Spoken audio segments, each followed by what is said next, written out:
This is the 2022 Toyota Land Cruiser, and it's the very best car that isn't sold in the United States.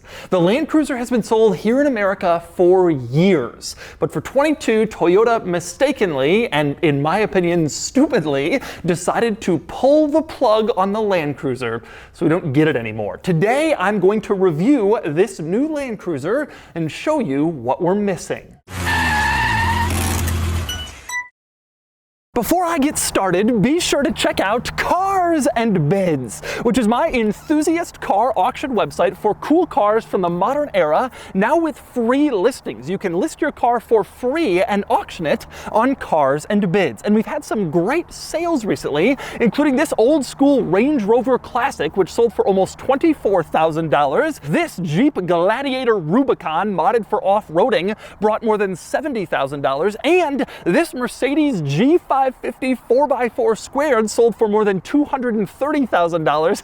A ridiculous truck, but very, very cool. If you're looking to buy or sell an enthusiast car or truck, Cars and Bids is the best place to do it, with daily auctions and a great selection at carsandbids.com. I've borrowed this Land Cruiser from ALPINE Armoring, which is an armored vehicle manufacturer here in the Washington, D.C. area. ALPINE Armoring has amazing experience armoring all sorts of different vehicles, from luxury sedans to SUVs to purpose-built tactical trucks. And they'll be armoring this Land Cruiser too. You can check out ALPINE Armoring by clicking the link in the description below, and you can follow them on Instagram or subscribe to their YouTube channel. So let's talk Land Cruiser. The Land Cruiser has been available in some form or another since the 1950s, and it's always been a highly capable off-roader. Over the years, it's gotten more luxurious, but it has always retained its impressive off-road capabilities, and this is the latest version. It's offered with gas or diesel engines with over 400 horsepower available, and it's modernized compared to the old one, both inside and out. Not that we'll find out here in North America, because Toyota has killed it. We'll still be getting a version of the Land Cruiser here in North America, the Lexus LX, but the Land Cruiser itself is gone. In my opinion, a bad decision made by Toyota product planners who simply don't understand their market. Yes, the Land Cruiser wasn't tremendously popular before, but it was a huge success among very wealthy people who wanted a discreet vehicle that was still a fantastic luxury SUV, and they wanted it without all the bling that goes with the Lexus, but now it's gone. Fortunately, I'm going to review it anyway. First, I'll take you on a thorough tour of the new Land Cruiser, and I'll show you all of its interesting quirks and features. Then I'll get it out on the road and drive it, and then I'll give it a DougScore.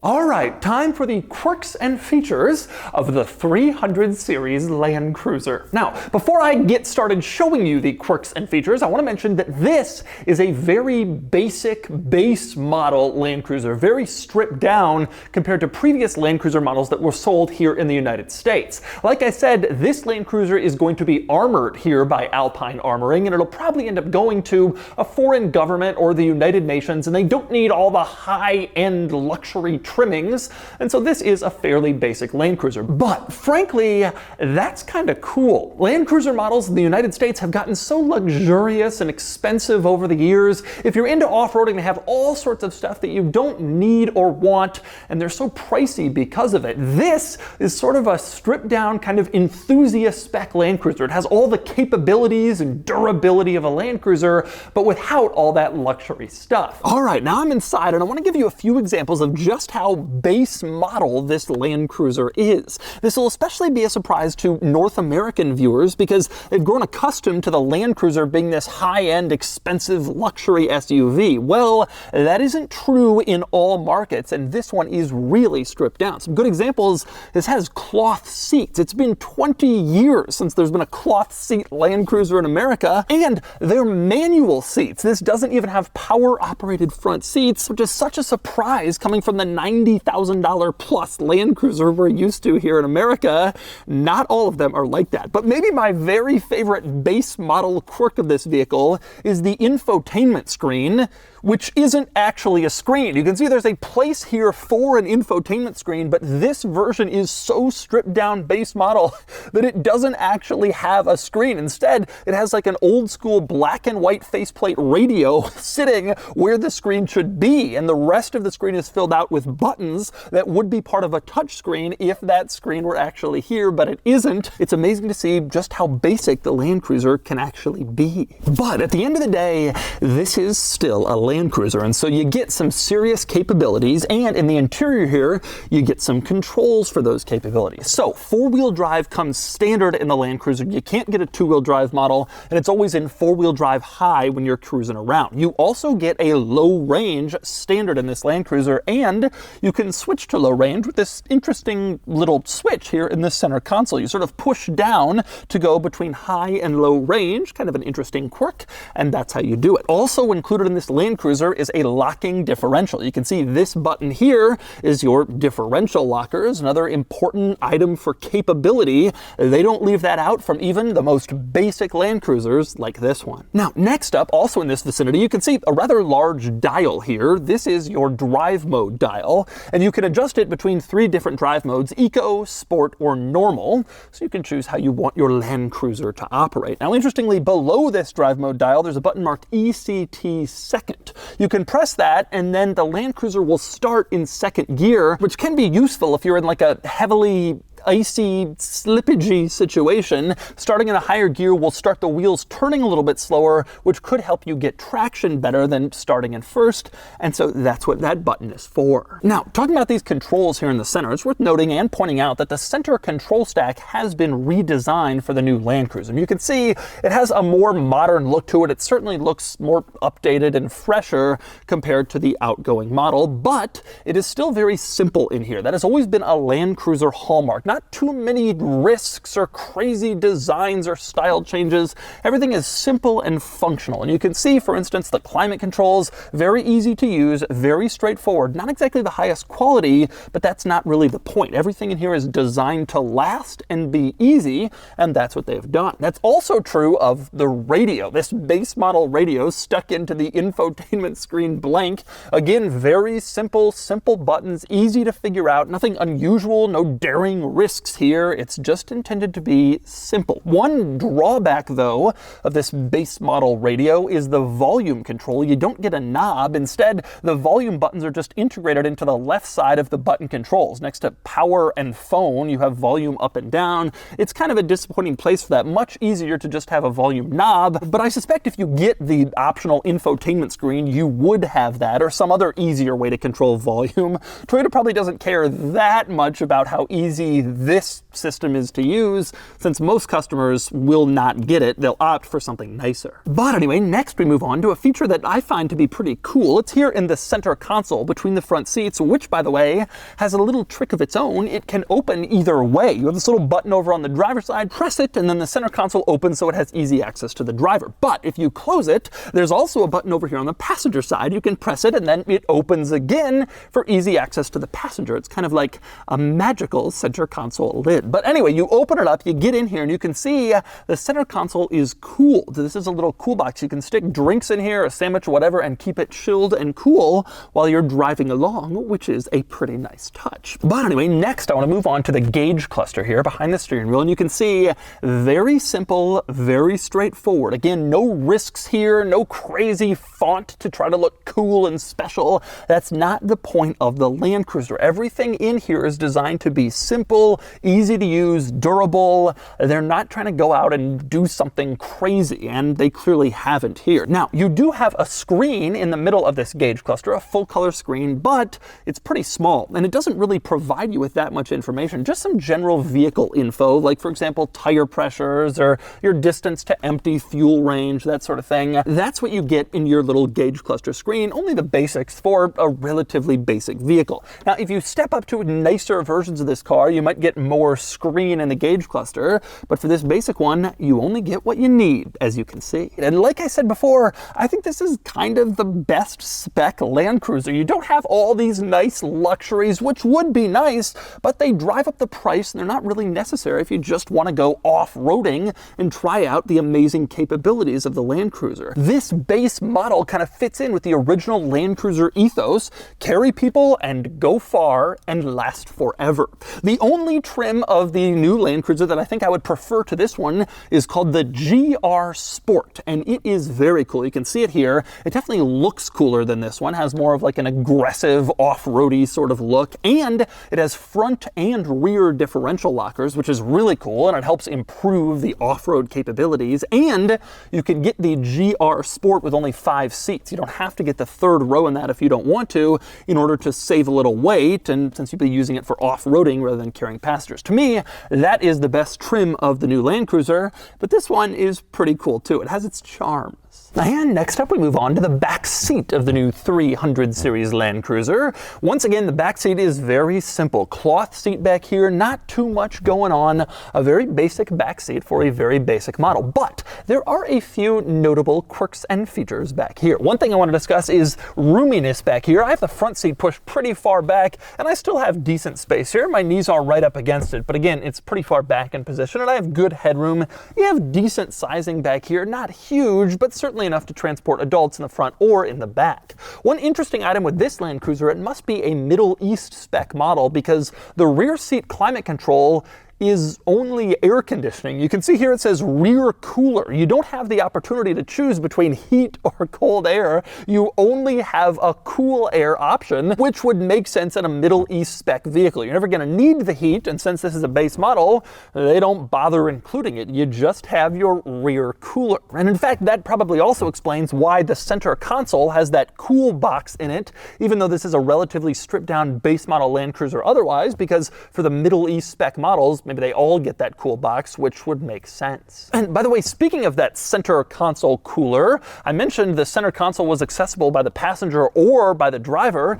It's also accessible in back. You have this little button here that you can push in order to open up the front center console, and that way rear passengers also have access to the cooler in the center console, which is a pretty neat touch, rear access to that front cooler. And next up, we move on to the third row in the 300 Land Cruiser, and I want to start with access, partially because third row access isn't really all that great. In so many modern crossovers and family SUVs, it's simple. You just push a button and the seat sort of slides forward and gives you access. Not here. Instead, you have to reach in for this latch, grab it, and then fold the entire second row down and then forward up against the front seat, as you can see here, and that is your third row access. Good luck if you want to keep a car seat or a car seat base in the second row. You got to pull it out if you want to get into the third row, which is kind of disappointing. That is an old school feature, how old Land Cruisers used to be, and they're keeping it, which is also kind of an old school feature for the Land Cruiser. They generally don't innovate with this vehicle all that much,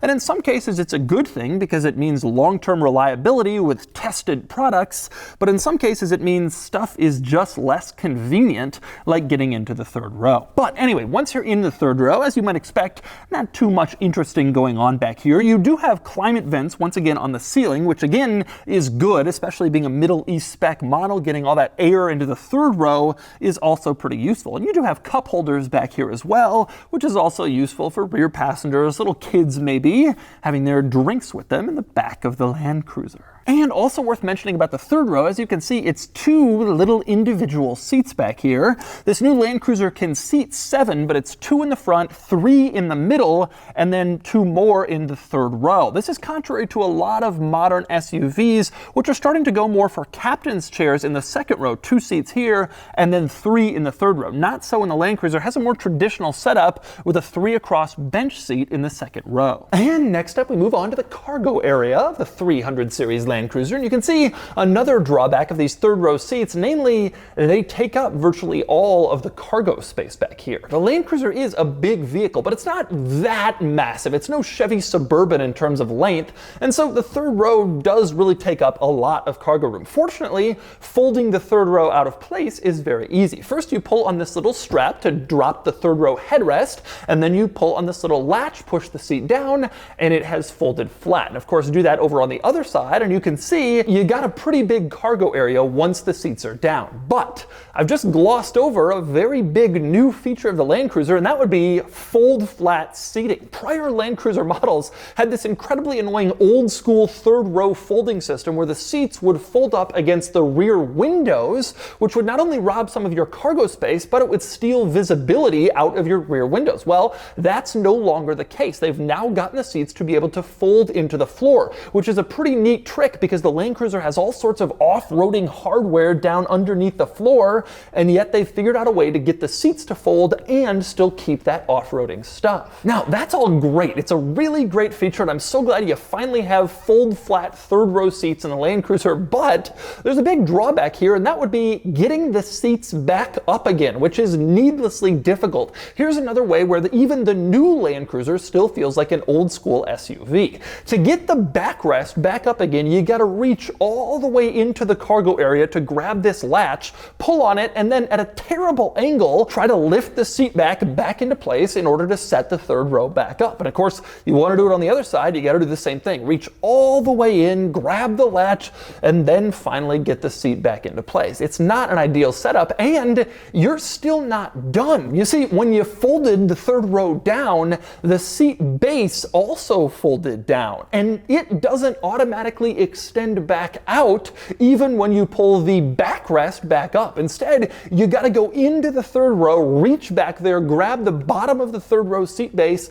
and pull it into place, and that's how you set the third row seat back up in the new Land Cruiser. It's absolutely baffling. Toyota makes many products that have very easy third rows that come back into place. This isn't one of them, and getting the third row set back up again is actually really challenging in this vehicle. If any car has ever needed either an electronic button or a simple little latch like most minivans have, that's this one. And in fact, the old school feel of this new Land Cruiser goes well beyond just the third row seat folding and unfolding process. Like a lot of Land Cruiser enthusiasts, I've been waiting for years for the new 300 series model. I've been so excited, and the truth is, it just doesn't seem that different from the 200 series. I've been complaining that they're not selling it in North America, and walking around this vehicle today, I've started to wonder, are we really missing all that much? For one thing, the design. It's just not that big of a change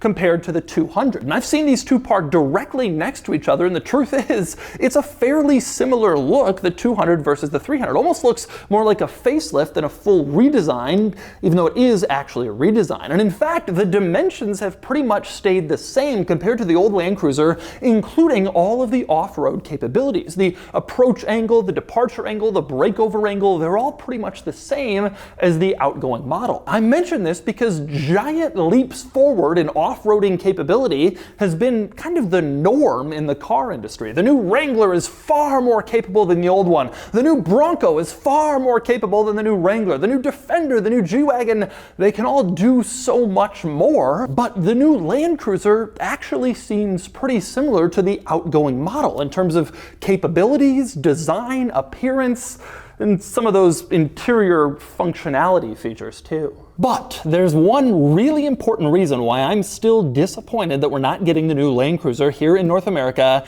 and that would be the powertrain. There's no more V8 in the Land Cruiser. That's a big deal because the Land Cruiser has been known for V8 power, both in North America and in a few other markets. In fact, in the States, the Land Cruiser has only been offered with a V8 for almost 25 years, but it's gone. It's not even available anymore. Instead, Toyota's going to offer the choice choice between 3 engines in the new Land Cruiser. There's a 4-liter V6 gas-powered, about 270 horsepower. That's a carryover from the prior model. There's a diesel, which has been another hallmark Land Cruiser powertrain globally for decades now. And in the new Land Cruiser, it makes 300 horsepower and 515 pound-feet of torque, which is a strong engine. But the engine I'm most excited about is this one, this new twin-turbo V6. That's the top-line engine in the new Land Cruiser, and it's the same powertrain that's going to be in the new Toyota Tundra here in North America. Well, here it is in the Land Cruiser, replacing the outgoing V8. Now, this twin-turbo V6 makes 410 horsepower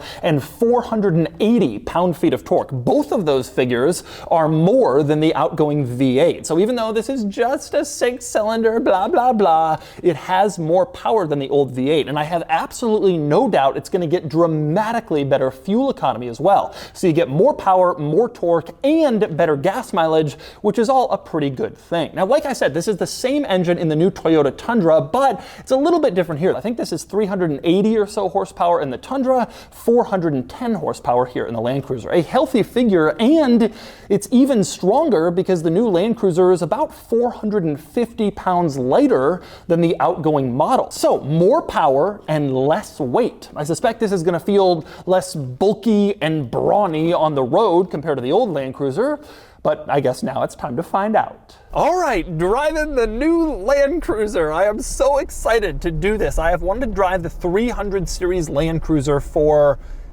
ages now, years before it was ever even announced, and I'm so thrilled that I'm actually getting the chance to do this because so many people won't, since Toyota isn't selling it here in the United States. I consider myself to be a pretty big Land Cruiser enthusiast. I really like these vehicles. I really think they're incredible. The whole thing about the Land Cruiser is it is intended to be designed for a 25-year service life, so you're supposed to be able to get 25 years out of it, and that's why some of this stuff is a little bit more simplistic than in a lot of other cars and a little more basic, because Toyota tries to only go with like tried and true production methods to make sure that everything lasts forever. That's the Land Cruiser ethos. So before I talk driving experience, one quick thing, you might be wondering how I'm doing this. How am I driving this here? So here's the deal. ALPINE Armoring, the company that I've borrowed this from, they import these vehicles on what's called a temporary import bond. And a TIB, it allows businesses to import vehicles for a short period of time and not register them in order usually to do some work with them or some display or something like that. So in this case, they've imported it temporarily, they're going to armor it and then sell it overseas. So let's drive the new Land Cruiser. First things first, this powertrain. There's going to be people in the comments, oh, V8 is the only way to go. But the funny thing is, of course, the Land Cruiser throughout the 80s and 90s had a straight 6. And then when the V8 came out, people said, I can't believe they ditched the 6-cylinder for a V8 gas guzzler to, well, now they're back to the 6-cylinder, and of course people are going to complain again. But I recently drove this powertrain in the new Tundra. I'm not sure if that video has gone up yet, but I just recorded it, and it is a great powertrain. Now, I drove the hybrid in the new Tundra, which has even more power, but still, 3.5-liter turbo V6. I was very impressed with the engine in the Tundra, and I can tell very clearly that it's an impressive powertrain in the Land Cruiser. It is very responsive. It doesn't feel like old school turbo motors where you gotta wait forever for them to spool up. It is quickly responsive when you accelerate. It does a great job moving this vehicle, which is a big deal because it's a big vehicle. These have always had sort of a king of the road driving feel, this sort of driving position and presence that made you feel like you were truly invincible. Does this have it? Yeah. I mean, honestly, it drives and feels a lot like a 200 series, just without the giant roar, with, frankly, a more potent engine and with better gas mileage. Now, back to the potent engine thing for a second. The V8 had more torque and it felt more muscular, but it also kind of gave this sort of a more lumbering feel. And I think that this powertrain, you tap your foot on the throttle and it accelerates really well. Turbo V6s, when done well, are really good powertrains. And Toyota has put a lot of stake in this Turbo V6 because they're going to put it in the Tundra, they're going to put it in Land Cruiser, the Lexus LX, and probably other vehicles as well. Truthfully, there is a lot to like about this new Land Cruiser, but there are some areas where I'm surprisingly disappointed. I've been looking forward so long to a new 300 series Land Cruiser, and this just doesn't feel all new. in some measures. The driving experience is improved with the 6-cylinder engine and the lighter weight, but other than that, the styling is too similar, I think. The interior is relatively similar. There's a lot of stuff that isn't really changed dramatically from the old model. And I have to say, in all honesty, I was very disappointed that they're not going to sell the new Land Cruiser here. I'm less disappointed now. I feel like the one we got, the 200 series going up through the 21 model year, is very similar to this, just with a worse powertrain. And probably some worse technology compared to higher spec versions of this. But I don't quite think we're missing out quite as much as I once did. Still, this is clearly an improvement over the predecessor, and for the driving experience benefit alone, with the new powertrain, the better fuel economy, the lighter weight, I wish we did get this new Land Cruiser. And so that's the new Toyota Land Cruiser. This is a fantastic SUV, and frankly, I'm excited for the new Lexus LX. It also looks fantastic, and I'm sure it'll be great, but the LX just doesn't have that if you know, you know kind of subtlety that the Land Cruiser has. This really is excellent, and I'm so disappointed that we're not going to be getting it here in North America. But anyway, time to give the new Land Cruiser a DougScore. Starting with the weekend categories and styling, the new Land Cruiser is fine. It's a little cleaner look than the old one, but frankly, it looks a lot like the old one. It's subtle and restrained, which has always been a benefit of the Land Cruiser, and it gets a 6 out of 10. Acceleration is strong with this new engine. I don't have a 0 to 60 time, but I'd guess in the low 6s, which would give it a 3 out of 10. Handling is only average. It's slimmed down, but it's still a bulky SUV, and it gets a 3 out of 10. Fun factor is only average. It's reasonably quick and very capable off-road, but not exactly a thrilling driving experience, and it gets a 5 out of 10. Cool factor is fine. It's not especially cool, but it's not intended to be. It just blends in and gets the job done.